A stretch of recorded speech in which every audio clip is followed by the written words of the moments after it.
உங்களுக்கான இன்றைய வாக்குத்தத்தம். ஆண்டவரே, உம்முடைய கண்களில் எனக்கு கிருபை கிடைத்ததனால் எங்கள் நடுவில் ஆண்டவர் எழுந்தருள வேண்டும்.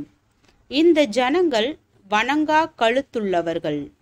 நீரோ எங்கள் அக்கிரமத்தையும் எங்கள் பாவத்தையும் மன்னித்து எங்களை உமக்கு சுதந்திரமாக ஏற்றுக்கொள்ளும் என்றான்.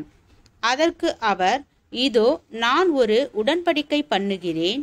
பூமி எங்கும் எந்த ஜாதிகளிடத்திலும் செய்யப்படாத அதிசயங்களை உன் ஜனங்கள் எல்லாருக்கு முன்பாகவும் செய்வேன். உன்னோடே கூட இருக்கிற ஜனங்கள் எல்லாரும் கர்த்தருடைய செய்கையை காண்பார்கள். உன்னோடே கூட இருந்து நான் செய்யும் காரியம் பயங்கரமாயிருக்கும்.